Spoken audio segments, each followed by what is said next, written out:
నమస్తే, welcome to Disha TV.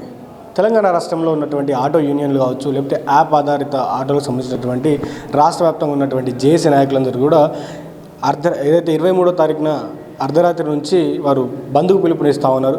So ఎందుకు బంద్కు పిలుపునిస్తూ ఉన్నారు, వారు ఏం డిమాండ్ చేస్తూ ఉన్నారు రాష్ట్ర ప్రభుత్వం దగ్గర నుంచి అని కూడా అడిగి తెలుసుకునేటువంటి ప్రయత్నం చేద్దాం. అలా చెప్పండి, అసలు ఎందుకు బంద్కు పిలుపుని ఎందుకు ఇస్తూ ఉన్నారు? ఈ రాష్ట్ర ప్రభుత్వం ఎన్నికల ముందు ఆటోమోటో రవాణా కార్మికులకు సంక్షేమ బోర్డు ఇస్తామని, 12,000 రూపాయలు ఇస్తామని, ఆటో నగరాలు ఏర్పాటు చేస్తామని, ఏదైతే ఈ చాలన్లు బకాయిలు మాఫీ చేస్తామని ఇట్లా అనేక హామీలు ఇచ్చి ఉన్న పథకాలను కూడా తీసేసింది. అదేవిధంగా రాష్ట్ర వ్యాప్తంగా ఆటో డ్రైవర్లు ఈ 3 సంవత్సరాల కాలంలో 210 మంది ఆత్మహత్య చేసుకున్నారు ఫ్రీ బస్ కారణంగా. కాబట్టి మేము అనేక రూపాలలో నిరసనలు 3 ఏళ్ళ చేసినప్పుడు కూడా ఈ రాష్ట్ర ప్రభుత్వం పట్టించుకోలేదు. కాబట్టి అనివార్యమై తప్పని పరిస్థితిలో మేము సమ్మెకి వెళ్ళాల్సి వచ్చింది. కాబట్టి మీ మీడియా ద్వారా ఈ సందర్భంగా మేము ప్రధానంగా చెప్పదలుచుకున్న 2 విషయాలు.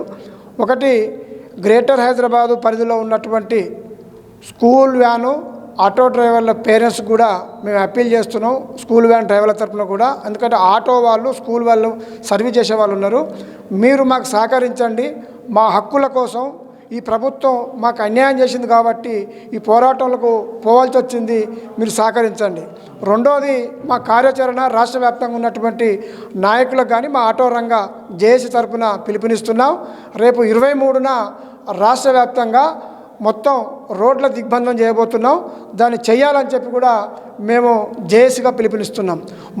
మూడోది, ఏదైతే 24 తేదీన సమ్మెలో భాగంగా ఈ రాష్ట్ర ప్రభుత్వం పట్టించుకోకపోతే, ఈ రాష్ట్ర ప్రభుత్వం ముందుకు రాకపోతే మేము ప్రజాభవన, ముఖ్యమంత్రి ఇల్లు ముట్టడా, ఈ రెండిట్లో ఏదో ఒకటి మేము జేఏసీగా నిర్ణయం చేసుకొని మేము ముట్టడించబోతున్నాం.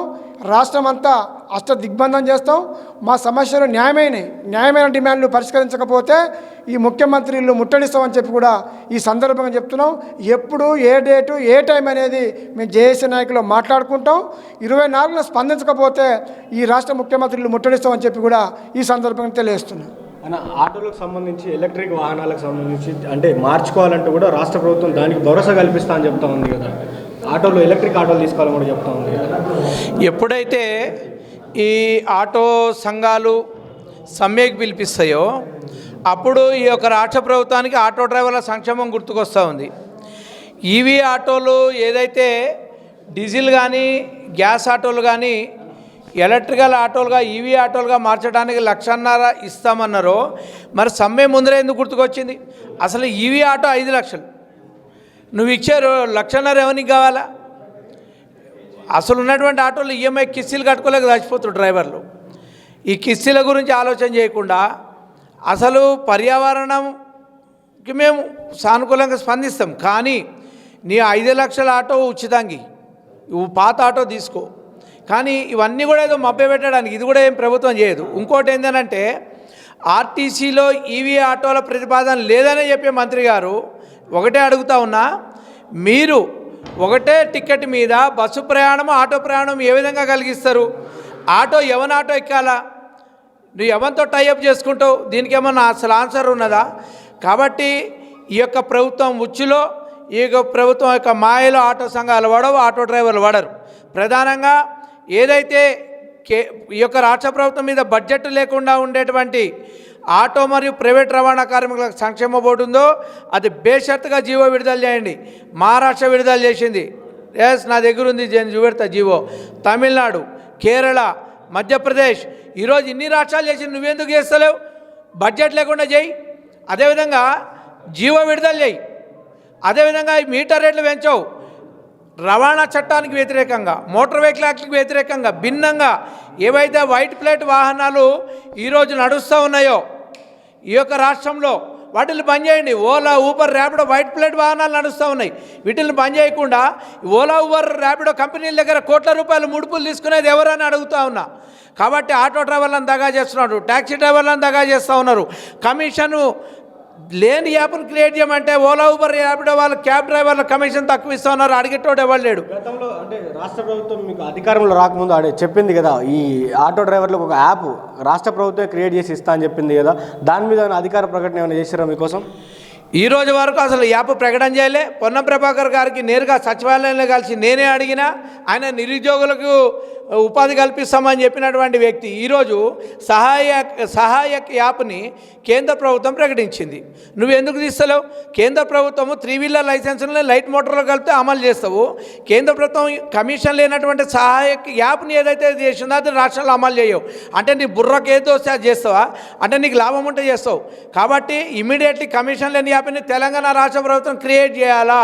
ఈరోజు కేరళ రాష్ట్ర ప్రభుత్వము కమిషన్ లేనటువంటి యాప్ని నడిపిస్తున్నప్పుడు నువ్వెందుకు నడిపిస్తలేవని అడుగుతా ఉన్నాం. కాబట్టి ఈ డిమాండ్ల మీద మేము రేపు అర్ధరాత్రి నుంచి సమ్మెకి వెళ్తూ ఉన్నాం. కాబట్టి ఈ యొక్క సమ్మె నిరవధికంగా కొనసాగుతుంది. ఎప్పుడు ఏదైతే ఈ ఓలా ఊబర్ ర్యాపిడో యాప్లో బంద్ చేస్తావో అక్రమ బైకులను బంద్ చేయాలా, అదేవిధంగా సంక్షేమ బోర్డు ఏర్పాటు చేయాలా, మీటర్ రేట్లు పెంచాలి. అప్పటి వరకు మేము సమ్మె చేస్తూనే ఉంటాం.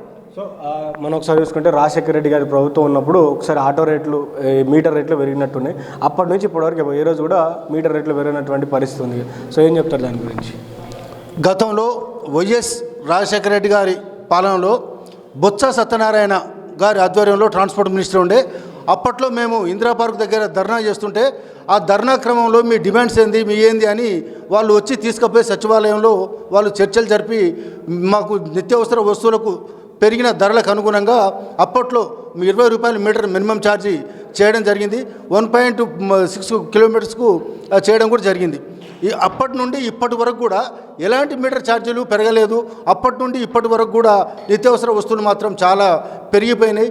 ఆటో స్పేర్ పార్ట్స్ పెరిగిపోయినాయి, గిరీస్ పెరిగిపోయింది, ఆయిల్ పెరిగిపోయింది. అయినా ఇంతవరకు మాత్రం గవర్నమెంట్కు చలనం రాలేదు. రాకపోయినా మేము ఎన్నిసార్లు సమ్మె నోటీసులు ఇచ్చినా, ఎన్నిసార్లు మేము ధర్నాలు చేసినా, రస్తా రోకోలు చేసినా ఈ పొన్నం ప్రభాకర్ గారికి మాత్రము ఏమీ పట్టట్లేదు. 12 సంవత్సరాల నుంచి మీటర్ ఛార్జీలు పెంచమని అడిగితే పోయిన సంవత్సరం మేము ధర్నా చేసినప్పుడు మేము బయట ఉన్నాము, పొన్నం ప్రభాకర్ రాష్ట్ర హోంశాఖ మంత్రి గారు మేము బయట ఉన్నాము, మేము రాగానే మీకు అనుకున్న కోరికలు మేము నెరవేరుస్తామని చెప్పడం కూడా జరిగింది. అయితే ఆయన ఆధ్వర్యంలో ఉన్నప్పుడు ఈయన మాట మీద నమ్మకం లేక కోనరామ్ సార్ కానీ కూనంనే సాంబశివరావు గారిని వాళ్ళిద్దరి మధ్యతోనే ఇద్దరిని పెట్టి తీసుకొని పోతే తొందరలోనే నేను సీఎం గారి దగ్గర తీసుకుపోతాను, మీ సమస్యలు పరిష్కారం చేస్తాను అని అన్నాడు. ఆయన సంవత్సరం అయిపోయింది కానీ ఇంతవరకు ఎలాంటి స్పందన లేదు. ఇప్పుడు మేము సమ్మె అని అంటున్నాగానే ఇప్పుడు ఈ వెహికల్ని మేము అనలేదు అంటున్నాడు. అలాగే సంక్షేమ బోర్డు కూడా మేము ఏర్పాటు చేస్తామని అంటున్నారు. కానీ ఎక్కడ పిలిచిండు, ఎవరితో మాట్లాడిండు, ఏవన్నీ కూడా ఏవి లేవు. కాబట్టి ఏదున్నా మీటర్ ఛార్జీలు కానీ సంక్షేమ బోర్డు కానీ ఇవన్నీ కూడా జీవోల ప్రకారము చట్టబద్ధకంగా చేస్తే బాగుంటుందని టీయూసీఐగా పేర్కొంటాం. సో వాస్తవంగా ఎలక్షన్ల టైంలో రాష్ట్ర ప్రభుత్వం చాలా హామీలు ఇచ్చింది ఆటో డ్రైవర్లకి. ఎందుకంటే ఫ్రీ బస్ పథకాన్ని ప్రకటించిన తర్వాత వీళ్ళకి చాలా హామీలు ఇచ్చింది. 12,000 కూడా ఇస్తామని చెప్పడం జరిగింది. సో ఈ హామీలు అన్నిటి గురించి ఏం చెప్తారు? అంటే ఆ రోజు మాట ఇచ్చినటువంటి రాష్ట్ర ప్రభుత్వం ఈరోజు ఆటో డ్రైవర్లు పట్టించుకున్నటువంటి పరిస్థితి కనిపిస్తూ ఉంది. ప్రజాస్వామ్యబద్ధంగా ప్రజాస్వామ్యంలో ఉన్నటువంటి మన భారతదేశంలో 6 గ్యారంటీలు అని చెప్పి ఎన్నికలలో హామీ ఇచ్చి ఇవాళ 3 సంవత్సరాలు గడుస్తున్నా ఇప్పటికీ పట్టించుకోకపోవడం అనేటువంటిది ఇది చాలా దౌర్భాగ్యమైనటువంటి పరిస్థితి. దాదాపు 200 పైచీలకు మంది ఇప్పటికీ ఆత్మ బలిదానం చేసుకున్నారు.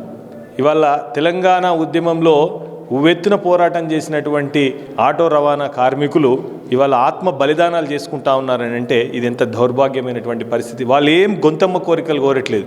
మీరు వాళ్ళ దగ్గర ఎన్నికలప్పుడు మాయమాటలు చెప్పి ఏదైతే 6 గ్యారంటీల పేరిట వాళ్ళకు వాగ్దానం చేసిండ్రో అది అమలు చేయకపోవడం వల్ల వాళ్ళ కుటుంబాలు రోడ్డున పడుతున్నాయి. మహాలక్ష్మి పథకం పెట్టిన తర్వాత వాళ్ళు ఇళ్ళ కిరాయిలు కట్టుకోలేని పరిస్థితి, వాళ్ళు పిల్లల ఫీజులు కట్టుకోలేని పరిస్థితి, వాళ్ళకి అనారోగ్యం అయితే హాస్పిటల్లో చూయించుకోలేనటువంటి దారుణమైన పరిస్థితి ఉంది. కాబట్టి ఇప్పటికీ ప్రభుత్వానికి విజ్ఞప్తి చేస్తూ ఉన్నాం, సమ్మె చేయాలని ఎవ్వరికీ కూడా ఇంట్రెస్ట్ ఉండదు. కేవలం విధి లేని పరిస్థితిలో 3వ సంవత్సరం గడుస్తున్నా మీరు స్పందించకపోవడం వల్ల ఇవాళ తప్పని పరిస్థితిలో సమ్మె సైరన్ మోగించడం జరిగింది. ఇప్పటికైనా రాష్ట్ర ప్రభుత్వం ఈ 18 సంఘాల నాయకులతోటి ఏదైతే ఆటో రవాణా కార్మికులకు సంబంధించినటువంటి న్యాయంగా ఉన్నటువంటి ఆ కోరికలు ఏవైతే ఉన్నాయో తీర్చి ఆ పేదవాళ్ళైనటువంటి ఆటో రవాణా కార్మికులను ఆదుకోవాలని చెప్పి ఇవాళ జేఏసీ పరంగా నేను విజ్ఞప్తి చేస్తూ ఉన్నాను. సో ఇది ఆటో డ్రైవర్ సంబంధించినటువంటి జేఏసీ నాయకులందరూ చేసినటువంటి డిమాండ్ ఏంటంటే వారు పెట్టినటువంటి డిమాండ్ కావచ్చు, వారు చేస్తున్నటువంటి ఏదైతే ప్రభుత్వం చెప్పినటువంటి హామీలు నెరవేర్చకపోతే ఈ ఓలా, ఊబర్, ర్యాపిడో లాంటి యాప్లను తీసేసి ఏదైతే వైట్ ప్లేట్ల మీద నడుస్తున్నటువంటి అక్రమ బండ్లను ఇక్కడి నుంచి తొలగించకపోతే రాష్ట్ర వ్యాప్తంగా రేపు సమ్మెకు పిలుపునివ్వడం జరిగింది. రేపు అర్ధరాత్రి నుంచి కూడా వారు బంధుకు పిలుపునిస్తూ ఉన్నారు. కాబట్టి సో ఈ బంధుకు పిలుపునిచ్చే ముందు మరి రాష్ట్ర ప్రభుత్వం ఈ ఆటో జేఏసీ నాయకులను పిలిచి మాట్లాడుతుందా లేదా, లేక వీరికి ఇచ్చినటువంటి ఎన్నికలు ఇచ్చినటువంటి హామీలు కావచ్చు, దాని తర్వాత వచ్చినటువంటి క్లిష్ట పరిస్థితులు కావచ్చు, లేకపోతే వారికి ఇస్తానటువంటి 12,000 కావచ్చు, మరి హామీలపైన ఏదైనా వారికి ఒక మాట ఇస్తుందా, లేకపోతే ఒక జీవో పాస్ చేస్తుందా, ఏం చెప్తుంది? సో రానున్నటువంటి రోజుల్లో ఏం చెప్తే మరి ఈ నాయకులందరూ కలిసి మరి ఉద్యమాన్ని ఆపుతారా, లేకపోతే ఎంతవరకు తీసుకెళ్తారు? సో రాష్ట్ర ప్రభుత్వం వర్సెస్ ఆటో డ్రైవర్గా మారుతున్నటువంటి పరిస్థితి కనిపిస్తూ ఉంది. కాబట్టి చూద్దాం మరి రానున్నటువంటి రోజు రాష్ట్ర ప్రభుత్వం కావచ్చు, అక్కడ రవాణా శాఖ మంత్రి అయినటువంటి పొన్నం ప్రభాకర్ నుంచి ఎలాంటి రిప్లై వస్తుందో కూడా వేచి చూద్దాం. వీడియో జర్నలిస్ట్ మధుతో నేను మీ జర్నలిస్ట్ శ్రీకాంత్.